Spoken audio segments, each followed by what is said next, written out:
Yeah, just wait for a few more minutes and then we will start.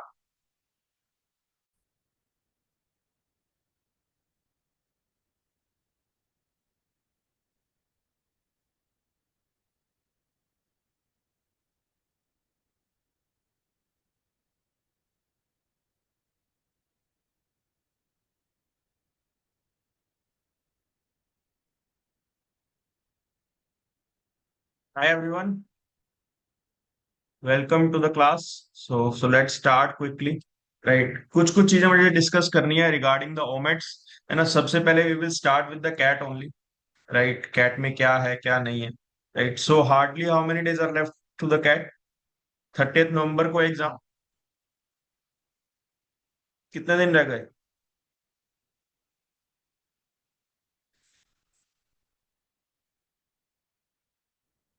Around 76।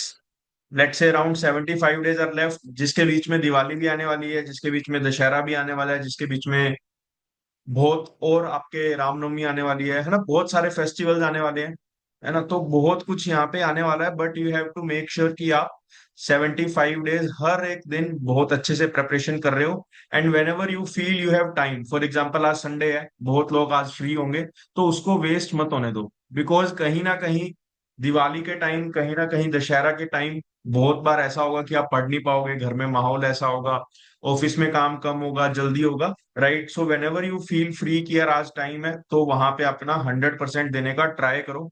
Still a lot of you are lacking in your prep, है ना। तो उसका भी main reason यही है कि आपकी साइड से एफर्ट नहीं आ रहे। राइट, अगर मैं सब्जेक्ट वाइज बात करूं, क्वांट्स, डीएलआर और वीएआरसी। राइट, क्वांट्स में सॉर्टेड है ना। बस बार बार बार बार बार बार पोर्टल पे जाना है।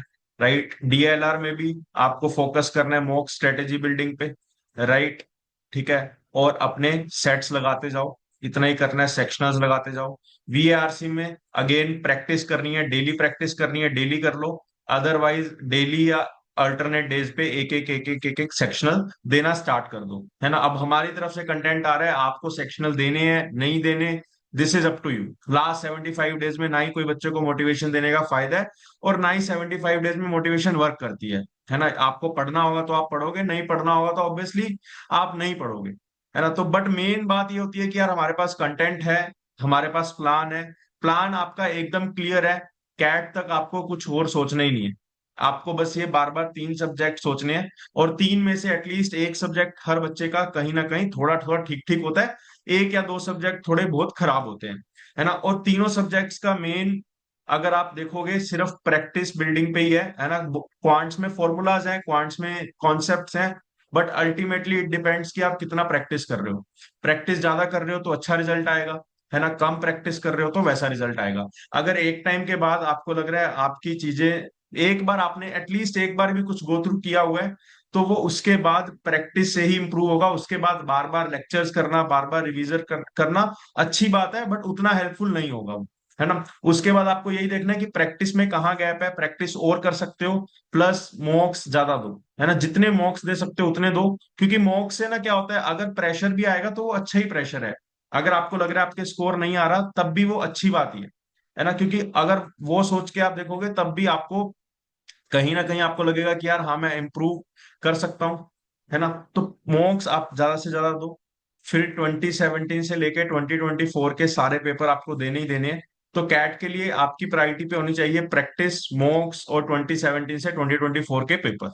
ठीक है, इसके बाद अगर कोई भी बच्चे को कोई भी कंफ्यूजन है, तो इतनी फ्लेक्सिबल प्रेप बना लो कि आप अपनी कंफ्यूजन को खुद दूर कर सको। बिकॉज लास्ट 75 डेज में आई वांट कि सब अपनी ओर से एक अच्छा प्रिपरेशन प्लान अपना बनाएं, और उस प्लान पे वर्क करें, है ना। ये जरूरी नहीं है कि आप मेरा दिया हुआ प्लान या किसी और का दिया हुआ प्लान फॉलो करोगे तभी वो चीज वर्क करेगी, है ना। आपको पता होना चाहिए कि आपको क्या नहीं आता, आपको पता होना चाहिए कि आपको कितने मॉक्स देने हैं, आपको पता होना चाहिए कि आपको कितनी बार रिवीजन करना है, और उस हिसाब से आप अपनी प्रिपरेशन को चलाओ।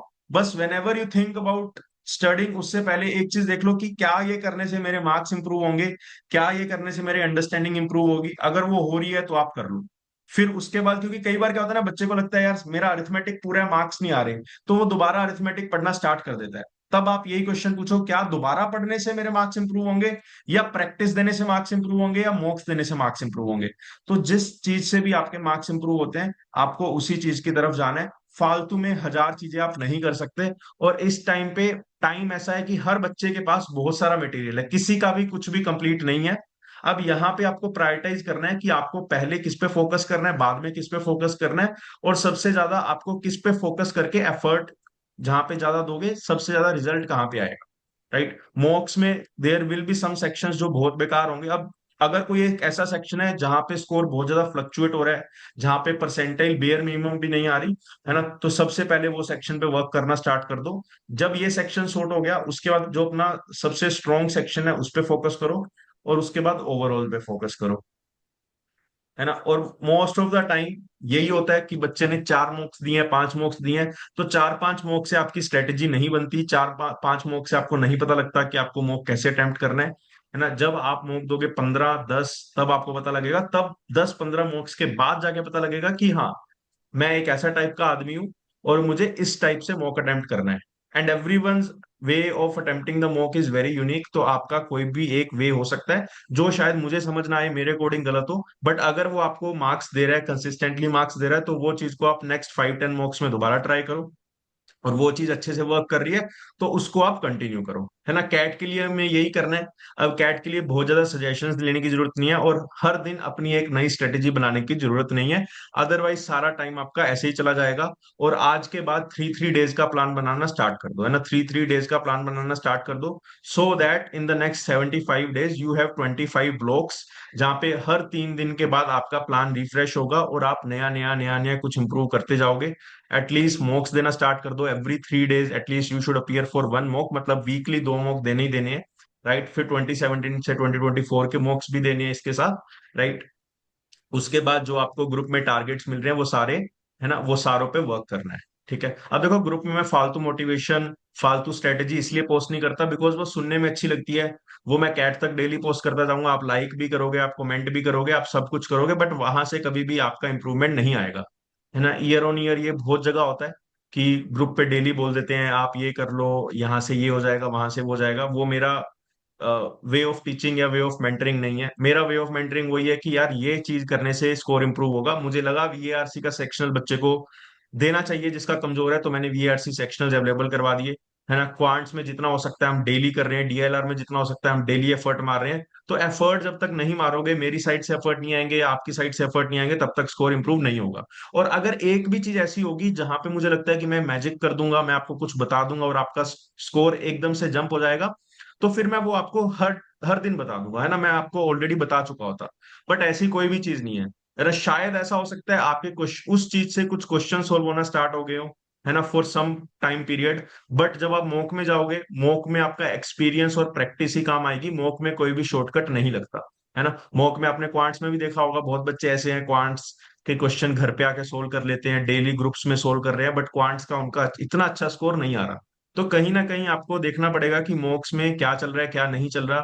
अभी भी मैंने लास्ट मीट में भी यही बोला था कि मॉक को स्क्रीन रिकॉर्ड करना स्टार्ट कर दो। जैसे ही स्क्रीन रिकॉर्ड करोगे, आपकी आंखों के सामने चीज आ जाएगी। तो from this point onwards I would suggest कि हर एक मॉक जो भी आप अपीयर करने वाले हो, सबकी स्क्रीन रिकॉर्डिंग आपके पास होनी चाहिए। 1-2 दिन बाद डिलीट कर सकते हो screen recording, because main motive यही है कि जैसे ही फॉर एग्जाम्पल अभी सिमकेट हुआ था रिसेंट, सिमकेट 13, राइट, 13 और 14, तो अभी जो सिमकेट हुआ है, तो अब सिमकैट के बाद बहुत बच्चों ने डिस्कशन किया कि ये पॉइंट यहाँ पे हार्ड था, ये पॉइंट यहाँ पे इजी था, डीएनआर को ऐसे कर सकते थे, क्वांट्स को ऐसे कर सकते थे। तो सिमकैट 13 की अगर आपके पास रिकॉर्डिंग होती, तो आपको मॉक देने के जस्ट बाद क्लियर हो जाता कि यार वो मैंने कैसे अटेम्प्ट किया, और मुझे वहां पे मैंने क्या क्या गलतियां की जो मुझे नहीं करनी चाहिए थी। वही आपकी सबसे बड़ी लर्निंग है ना। आप क्या करते हो, मॉक के बाद सोचते हो कि अच्छा इसको ऐसे सोल्व कर सकते थे, इसको ऐसे सोल्व। अरे हर मॉक के बाद आपको सॉल्यूशन अवेलेबल होंगे, और हर मॉक के बाद यू विल फील कि यार इसको ऐसे कर सकते थे, इसको ऐसे कर सकते थे। And this is true for every CAT paper as well. हर कैट पेपर के बाद लगेगा कि यार इसको मैं ऐसे कर सकता था, इसको ऐसे कर सकता था, कर सकते थे, नो डाउट, है ना, बट आपने किया नहीं किया, है ना। तो वो सबसे बड़ा इंपॉर्टेंट रोल है कि आप कितना इंप्रूव कर पा रहे हो। और वो तब तक इंप्रूव नहीं कर पाओगे जब तक आपको पता ही नहीं होगा कि आप गलती क्या कर रहे हो, है ना। जब तक आपको पता ही नहीं होगा आप गलती क्या कर रहे हो, किस वे में कर रहे हो, कहाँ पे जा रहे हो, कहाँ पे जाना चाहिए, अगर वो सब चीजें क्लियर नहीं है, तो कभी भी आप इंप्रूव नहीं कर पाओगे। ठीक है, ये तो हो गई सारी बात हमारी कैट की। कैट के बाद जो एक एग्जाम है जो सबको देना चाहिए, दैट इज जैट। जैट एक ऐसा एग्जाम है जिसके बारे में हजार सलाह आपको मार्केट में मिल जाएगी। जैट डिफिकल्ट है, जैट तो टॉपर्स क्रैक करते हैं, but according to me XAT एक ऐसा एग्जाम है जो बच्चा कैट के लिए अच्छे से प्रिपरेशन करता है, जैट में 101% उसका स्कोर ज्यादा ही आता है। राइट, कुछ कुछ सेक्शंस वहां पे नए हैं, बट पूरा पेपर पैटर्न, जितनी फ्लेक्सिबिलिटी जैट देता है, जितना टाइम पर क्वेश्चन जैट देता है, उतना कैट कभी नहीं देता। और कैट और जैट के बीच में अगर आप लॉजिक से बात करोगे तो डिफिकल्टी लेवल का भी कुछ डिफरेंस नहीं है। वीएआरसी में कुछ कुछ है, देखो हर सेक्शन का अपना होता है ना, फिर वहां पे डीएलआर का उतना प्रेशर नहीं है। बट ओवरऑल पेपर की बात करूं तो आई डोंट थिंक जैट 1% भी ज्यादा कैट से डिफिकल्ट है। मैं जैट को एक ऐसा एग्जाम मानता हूं जो आसान है, और हर साल, इवन लास्ट ईयर भी हमने जो बैच किया था जैट के लिए, इतने बच्चों ने वहां पे अच्छा स्कोर किया। इवन जो बच्चे कैट पे नहीं स्कोर कर पाते फॉर सम XYZ रीजन, वो जैट में 101% अच्छा स्कोर कर लेते हैं। तो अगर आप जैट के लिए भी पढ़ रहे हो, जैट के लिए भी the only key is to start with the CAT only. और जैट का प्लान सिर्फ सिंपल होता है, XAT I think first week of first Sunday of जनवरी को होता है। राइट, तो वहां पे आपको ऑलमोस्ट 30 डेज मिल जाते हैं बिटवीन कैट एंड जैट। तो यहाँ पे आपको बस एक ही नया सेक्शन प्रिपेयर करना होता है, that is decision making. Right, which is a very fun section to go for. क्योंकि यहाँ पे जितना देखो डीएम में क्या है कि दिमाग नहीं लगाना, सिर्फ लॉजिक लगाना है। और जो भी सिचुएशंस देते हैं वो काफी रिलेटेबल होती है, काफी रिलेटेबल होती है ना। और यहाँ पे अगर डीएम सेक्शन आपने अच्छे से पढ़ लिया तो डेफिनेटली आप यहाँ पे भी स्कोर बूस्ट कर सकते हो।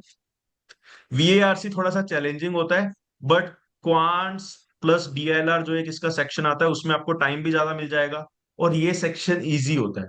ईयर ऑन ईयर आई से दिस टू कैंडिडेट्स, आपको कोई नहीं बोलेगा क्वांट टीएलआर इजी है, बट जब आप खुद से सोल्व करना स्टार्ट करोगे या आप इसके क्वेश्चंस देखोगे तो यू विल रियलाइज कि यार टाइम प्रेशर नहीं है, प्लस क्वेश्चन का जो डिफिकल्टी लेवल है वो उतना ज्यादा नहीं है। कुछ क्वेश्चंस में होगा, अगर 10%, 15%, 20% क्वेश्चन में है, हमारी वही थिंकिंग है, कैट में भी हम 22 क्वेश्चन टारगेट ही नहीं कर रहे, तो जेड में भी क्यूए डीएलआर में टोटल 28 क्वेश्चन आते हैं, हम सारे क्वेश्चन टारगेट थोड़ी कर रहे हैं। 28 में से 20 क्वेश्चन भी बहुत बच्चे नहीं कर पाते, तुम 20 क्वेश्चन टारगेट करो, एंड 15-20 क्वेश्चन डेफिनेटली वहां पे डुएबल टाइप के आते ही आते हैं, है ना। और डीएलआर जितना मैंने जेड में देखा है तो डिफिकल्ट आता ही नहीं है, डीएलआर बहुत ही सिंपल टाइप का आता है। और वीआरसी थोड़ा सा चैलेंजिंग आता है, बस एक चीज होती है जैट में कि यहाँ पे 5 ऑप्शंस होते हैं, है ना, बस 5 ऑप्शंस होते हैं। Plus the another best thing is XAT के लिए कि आपको सिर्फ पीवाईक्यूज करने हैं। जैट के लिए आपको कोई भी मॉक नहीं देना, एक भी मॉक आपको टच भी नहीं करना, सिर्फ पीवाईक्यूज पीवाईक्यूज पीवाईक्यूज। और हर बच्चे को, हर बच्चा जो भी मेरे साथ होता है उसको मैं 3 या 4 बार पीवाईक्यूज करवा के ही भेजता हूँ, 3, 4, 5, 6 बार, क्योंकि हमारे पास पीवाईक्यूज के अलावा कोई और सोर्स ही नहीं है, और हम पीवाईक्यू के अलावा कोई सोर्स को रेफर भी नहीं करते। ठीक है, तो जैट का हमारा इतना ही है, और जैट का फॉर्म 101% सभी को फिल करना ही करना है, नो मैटर आपका क्या है कैट में सीन, बट जैट आपको देना ही देना है। अगर कैट दे रहे हो तो जैट देना ही देना है, दैट्स इट, है ना। अगर कैट नहीं दे रहे तो जैट भी मत दो, अप टू यू। बट जो बच्चा कैट दे रहा है उसको जैट देना ही देना है 101%। ठीक है, और जैट में बहुत बहुत अलग अलग टाइप के एडवांटेजेस है, जैसे 95 96 पे कॉल आ जाता है, फीमेल्स को तो 92 93 पे भी कॉल आ जाता है ना। तो जैट की एक बहुत बड़ी अपनी एडवांटेज है। फिर हमारे आते हैं दो एग्जाम, स्नैप एनमेट, और एक थर्ड एग्जाम माइक। ठीक है, अब इस पे बात कर लेते हैं। देखो इस पे क्या है ना, जनरली आई से देखो, पहली एक मैं मिथ क्लियर कर लेता हूँ, है ना, कि बहुत बच्चे बोलते हैं स्नैप इजी है, एनमेट इजी है, ये एग्जाम इजी है ना। But according to me I don't think SNAP NMAT भी इजी है ना। आप सोच रहे होगे उसको कम बच्चे देते हैं, but my thought process is कि अच्छे बच्चे हर जगह होते हैं। हाँ, कई कैट के टॉपर्स होते हैं जो बहुत ही फोड़ू बंदे होते हैं, है ना, वो सोचते हैं कि यार मुझे देना है तो कैट जेट दूंगा, मैं स्नैप एंड मेट नहीं दूंगा क्योंकि मुझे वो वाले कॉलेजेस में जाना ही नहीं है। अदरवाइज, है ना, there are pretty much decent colleges through SNAP and NMAT and MICA also. Right, but यहाँ पे भी कंपटीशन कम नहीं है ना। और मैं बात इसलिए बता रहा हूँ क्योंकि कई बच्चे सोचते हैं ना स्नैप एनमेट है, 1 घंटे का एग्जाम है, 1 1 सेकंड में क्वेश्चन सोल्व हो जाते हैं, है ना, तो इसके लिए मुझे उतना एफर्ट डालना नहीं पड़ेगा। देखो आप चाहे नर्सरी क्लास में भी चले जाओ, आप एलकेजी में चले जाओ, आप नाइन्थ में चले जाओ, 10th में चले जाओ, कंपटीशन हर जगह रहेगा ही रहेगा, है ना। और हर जगह एक अच्छे टाइप के कैंडिडेट्स आपको मिलेंगे ही मिलेंगे। राइट, अब आप ये देखो स्नैप में जो एक अच्छा स्कोर कट ऑफ जाती है वो 40-41 के अराउंड जाती है या नहीं जाती? 40-41 के अराउंड जाती है नहीं जाती? और यहाँ पे 1 मार्क पर क्वेश्चन होता है ना, यहाँ 1 मार्क पर क्वेश्चन होता है, इसको 3 मार्क पर क्वेश्चन कर दो, क्या बन गया ये? 120 123 नंबर बन गए नहीं बन गए?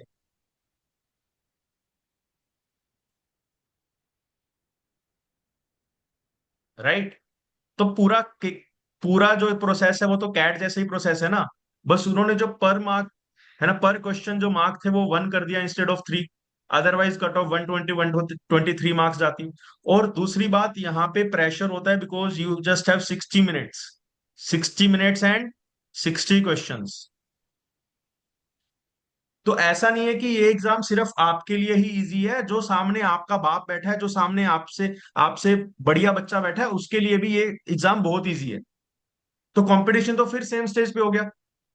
बस अब यहाँ पे होता क्या है ना, एक चीज हो जाती है, कुछ बच्चों को ये मेरे वाली बात समझ नहीं आती। वो बोलते हैं एग्जाम इजी है, इजी है, इजी है, इस चक्कर में वो पढ़ते नहीं है। तो उनका तो बेड़ा गर्क होता ही होता है, उनका तो एग्जाम, उनका तो स्कोर आता ही नहीं है। बट जिन बच्चों को पता लग गया कि नहीं यार, यहाँ पे भी एफर्ट मारने की जरूरत है, वो यहाँ पे एफर्ट मारते हैं, तो सेम एफर्ट पे कैट वाले पे रिजल्ट अच्छा आ जाता है। उसका रीजन मैंने ऑलरेडी बता दिया, एक तो कैट के जो फोडू लोग हैं, है ना, वो शायद स्नैप में नहीं होंगे। दूसरा ये है कि कुछ बच्चे इसको अंडर एस्टिमेट कर लेते हैं कि यार इजी एग्जाम है, 60 मिनट का है, 60 मिनट का है, 60 मिनट का है। तो 60 मिनट का तो क्या हो गया, 60 मिनट का तो एसएससी का एग्जाम भी होता है ना। आप लाके दिखा दो वहां पे 130 140 marks. 130 140 is a very huge task. 160 तो 160 प्लस तो कट ऑफ जाती है वहां पे, कट ऑफ बेयर मिनिमम। तो इसका मतलब ये नहीं है कि 60 मिनट का एग्जाम है तो वो इजी होगा, पहली बात तो ये है। दूसरी बात आप ये समझो,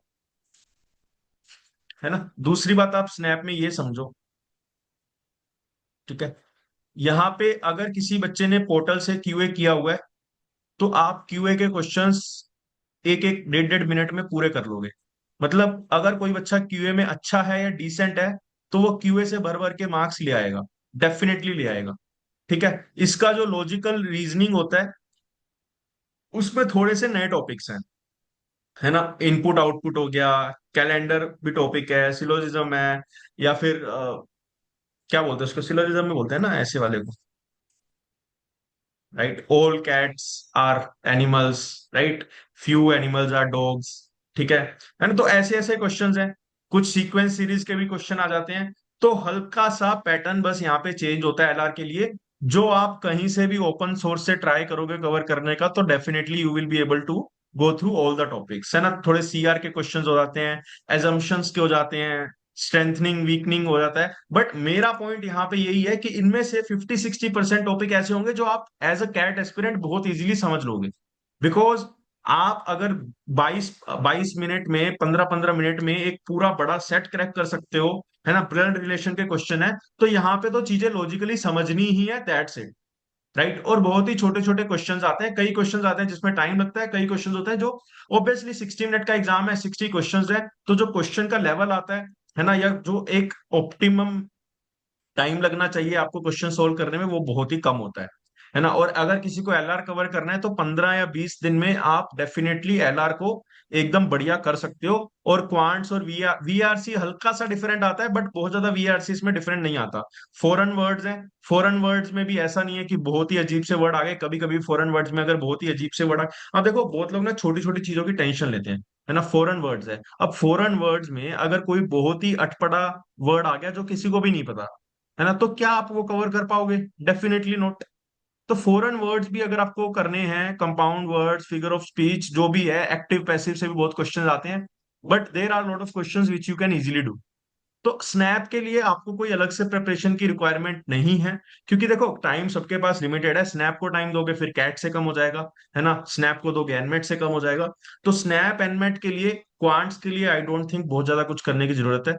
सिर्फ एलआर और वीएआरसी से आपको फेमिलियर होना है ना। और वहां पे भी आपको डे बाय डे पता लगता जाएगा कि आपको एलआर में क्या मिसिंग है और आपका वीए में क्या मिसिंग है। जो मिसिंग है वो एक एक दो दो चीज उसमें कवर करते जाओ, दैट्स इट, है ना, और कुछ भी नहीं करना।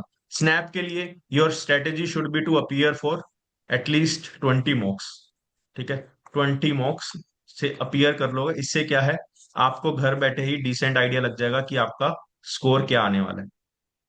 20 मॉक्स अपीयर करोगे, decent idea you will get कि स्कोर आपका क्या आने वाला है।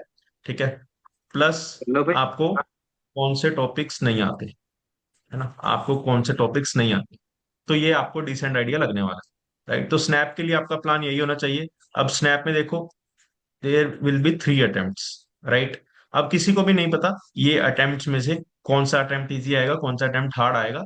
बट माई पॉइंट इज कि इनमें से randomly pick 2 attempts, any 2 attempts whichever you feel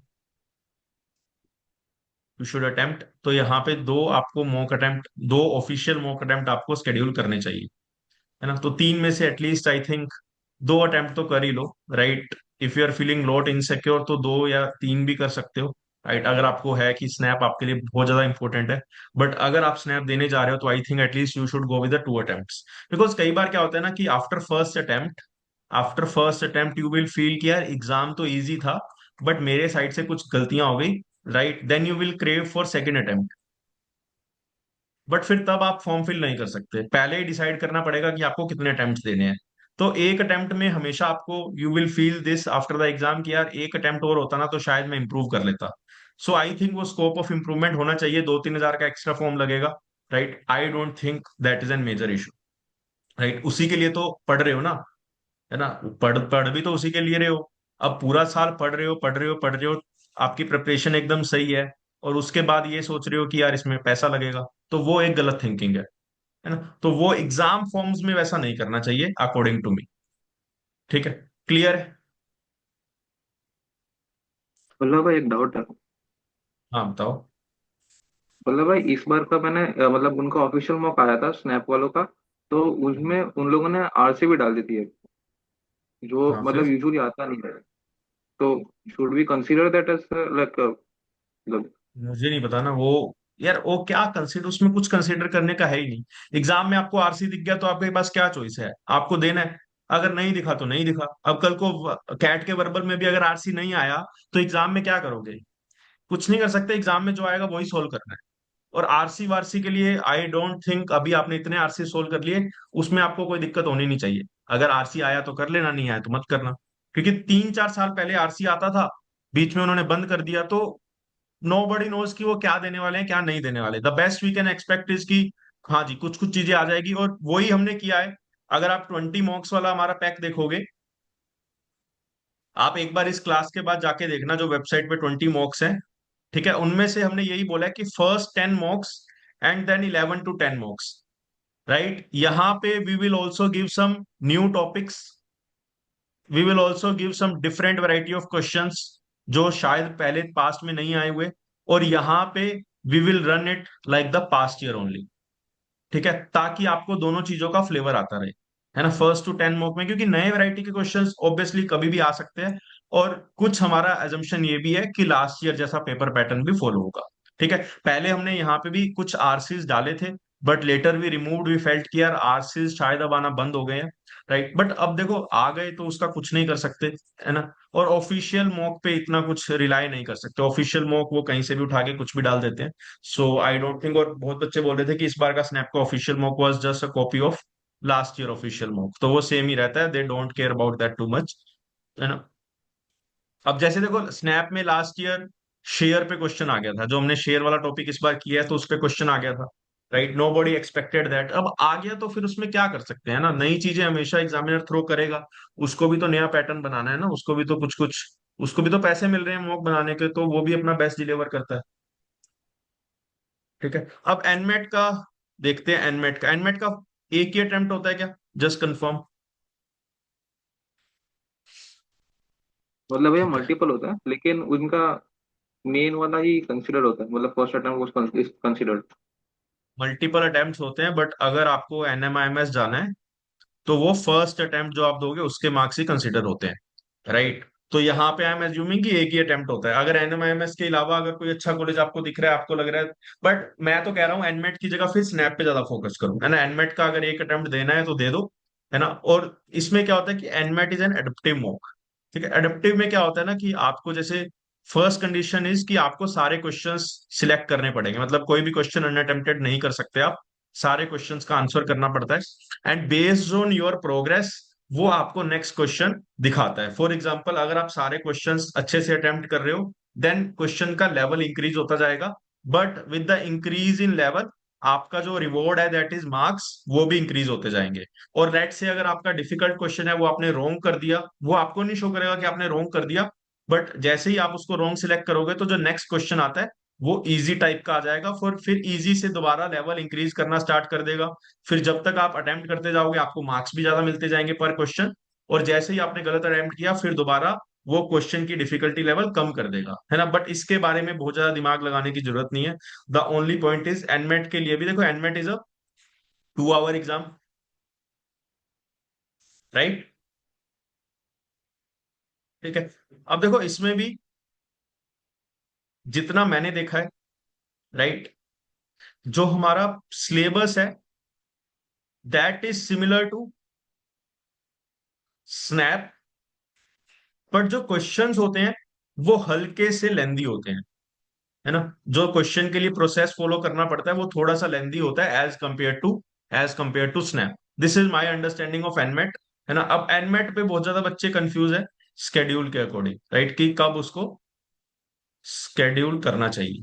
तो एनमेट का क्या क्या विंडो है इस बार,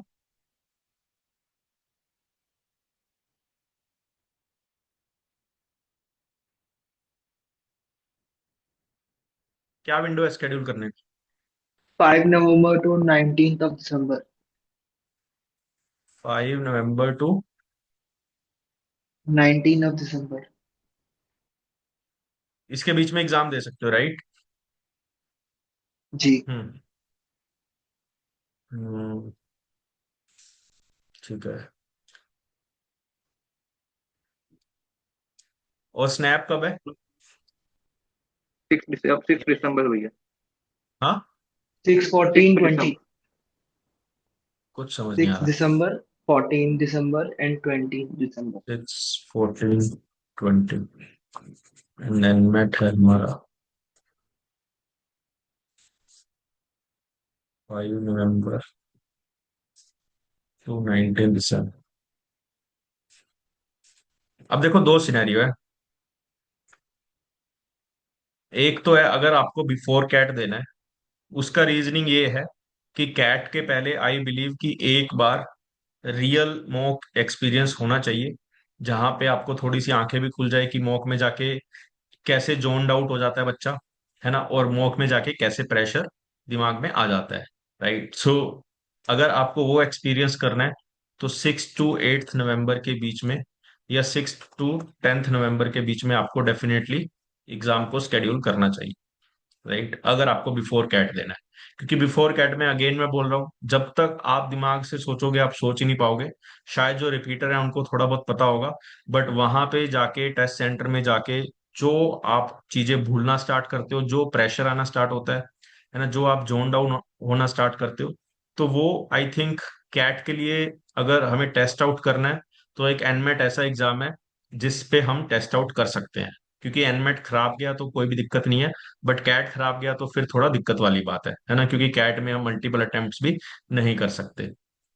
ठीक है, तो बिफोर कैट आई थिंक दे दो, है ना, क्योंकि तैयारी तो देखो, बिलीव मी, अगर आप 1 महीने बाद भी जाओगे तैयारी उतनी होगी। बिकॉज वैसे भी अगर आप कैट के पहले एनमेट नहीं दोगे तो आप पूरा दिन किसका पढ़ोगे, आप पूरा दिन कैट का पढ़ोगे, है ना। तो कैट के बाद भी दोगे तो एनमेट के लिए वही 10-15 दिन जो एक्स्ट्रा पढ़ने हैं वो पढ़ोगे एग्जाम स्पेसिफिक। ठीक है, और आई बिलीव कि बिफोर कैट दोगे तो थोड़ा सा और अच्छे से प्रिपरेशन कर पाओगे, और 6-7 को आपने एनमेट दिया अच्छा नहीं गया तो आके आप कैट के बारे में सोच सकते हो, है ना, कि कैट में कैसे अच्छा करना है, किस चीजों पे फोकस करना है, क्योंकि 20-25 दिन में अपनी एटलीस्ट वीकनेस पे तो फोकस डेफिनेटली कर ही सकते हो। ठीक है, उसके बाद अगर आपको देना है आफ्टर कैट,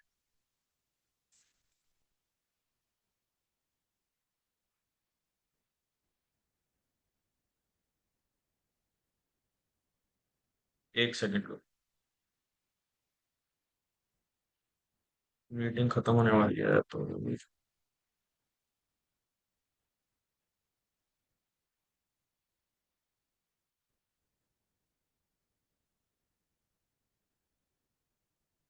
ठीक है, जस्ट गिव मी मिनट।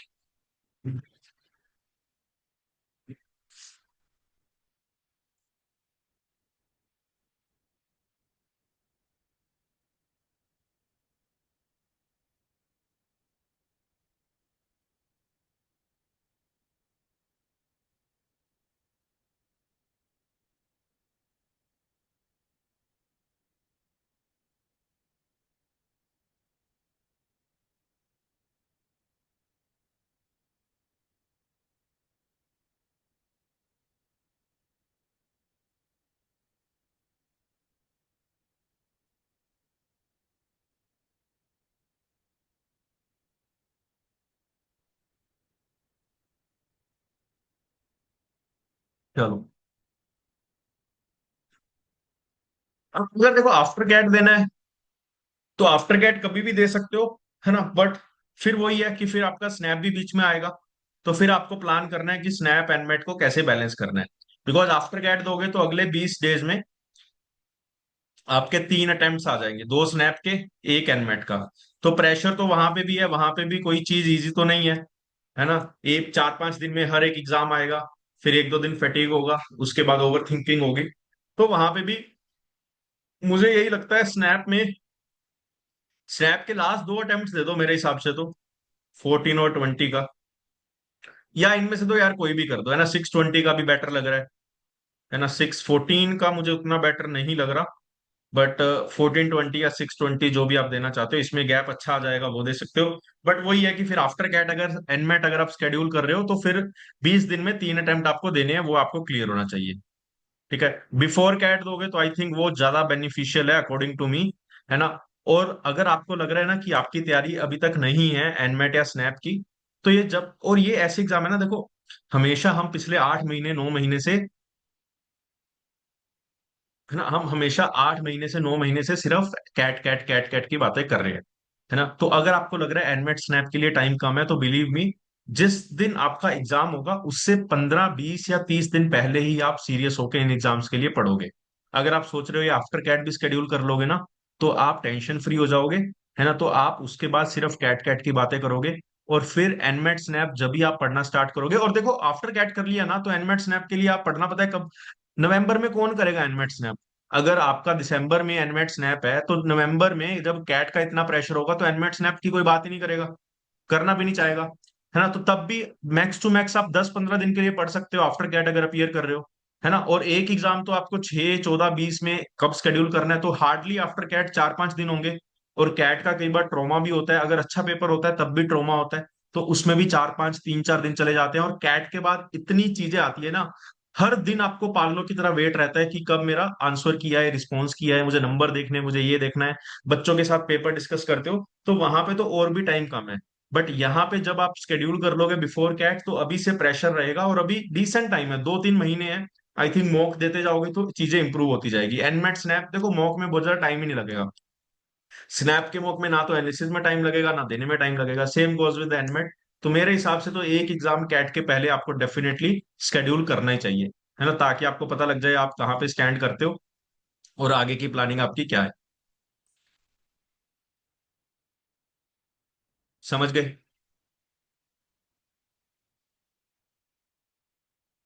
ठीक है।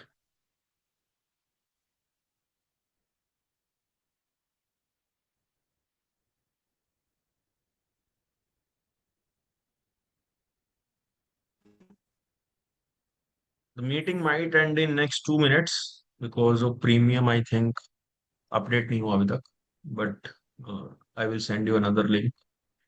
16 नवंबर को मत दो यार, उतनी लेट क्यों देना है, क्या हो जाएगा 16 नवंबर को? 16 November will be a little late in my opinion.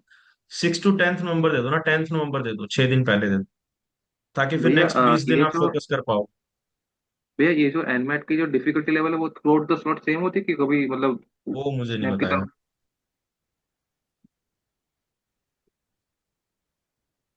Do they normalise और लाइक? नहीं नहीं नहीं, आई हैव अरे नो वो तो आइडिया। हर सबका अपने अपने ऊपर ऊपर होती है ना डिफिकल्टी। आप कर पा रहे हो तो ज्यादा मुश्किल आएगा, आपका हाँ, वो एडेप्टिव है। एडेप्टिव एग्जाम है ना, I think as soon as you, वो जैसे ही आपका एग्जाम खत्म होता है आपके पास मार्क्स आ ही जाते हैं ना मेल पे, तो उसके हाँ वो बाद तो तुरंत आ जाता नॉर्मलाइजेशन कुछ फर्क ही नहीं पड़ता। वो अच्छा, क्वेश्चन ही ओके जो ओके, ठीक है ठीक। दिखाता है वो अपने आप में ही एक प्रोसेस से दिखाता है वो, नॉर्मलाइजेशन वाले। हाँ, दिस दिस मतलब this is sort of like GMAT only. तुरंत दे देते हैं, ठीक।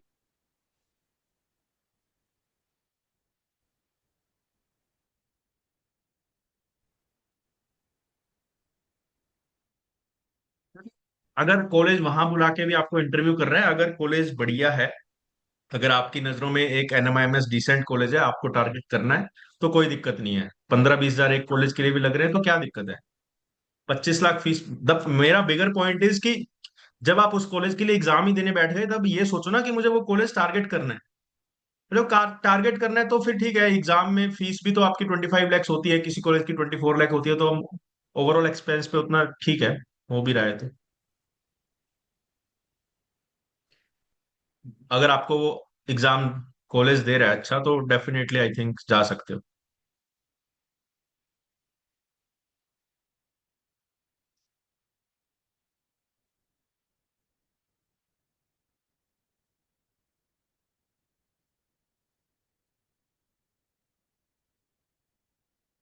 समझ गए?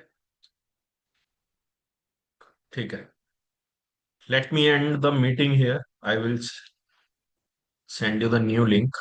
Just give me 2 minutes. I will send you the link in the group only.